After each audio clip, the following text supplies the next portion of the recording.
किस तरह से बदलाव लाने का काम किया है। यानी बाबा साहब ने जो समाज के लिए सोचा, उसको मोदी जी ने पिछले 8 वर्षों में कैसे कर दिखाया, ये अपने आप में बहुत कुछ कहता है। ये पुस्तक सिर्फ पुस्तक नहीं, बल्कि भीमराव अंबेडकर जी के साकार होते सपनों का एक ऐसा दस्तावेज है जिसे कर्मयोगी प्रधानमंत्री नरेंद्र मोदी जी ने अपने भगीरथी प्रयासों से धरातल पर उतार कर दिखाया है। और ये साफ चिराग करता है कि जहाँ चाह वहाँ राह है।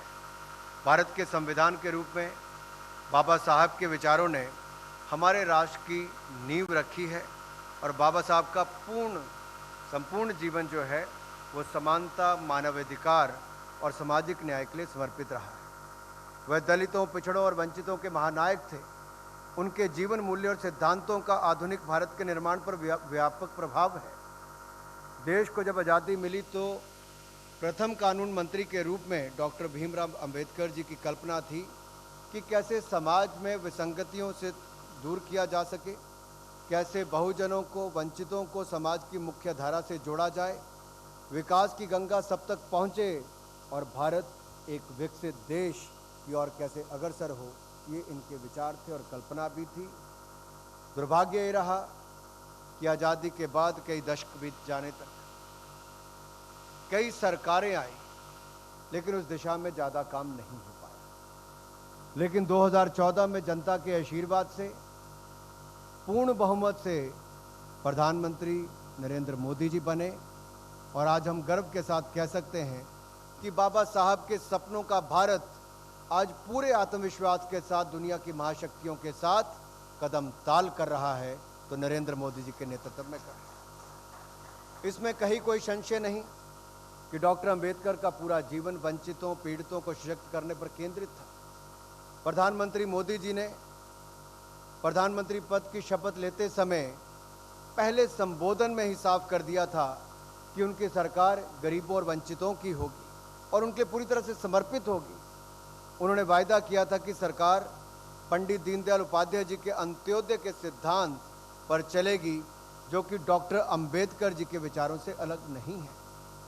तब से अब तक इन 8 सालों में मोदी सरकार का हर फैसला, हमारी नीतियां और हमारे कार्यक्रम इसी लक्ष्य से प्रेरित हैं। और मैं धन्यवादी हूं ब्लू क्राफ्ट का कि उन्होंने गहन शोध और प्रमाणिकता के साथ सारे तथ्यों को अंबेडकर एंड मोदी नामक की इस पुस्तक के माध्यम से संकलित करने का पुनीत कार्य किया है। डॉक्टर अंबेडकर जी मानते थे कि औद्योगिक विकास वंचित समाज के लिए मुक्तिदाता साबित होगा। और आज मेक इन इंडिया हो या आत्मनिर्भर भारत हो, प्रोडक्शन लिंक इंसेंटिव स्कीम्स हो, ये सब उसी दिशा में काम है जहां पे भारत में मैन्युफैक्चरिंग को बढ़ावा दिया जा रहा है, औद्योगिक विकास को बढ़ावा दिया जा रहा है। और इसी विजन को साकार करने के लिए प्रधानमंत्री मोदी जी के नेतृत्व में जहां एक और सरकार काम कर रही है, वहीं पर हमारे उद्यमियों ने भी कोई कमी नहीं छोड़ी है।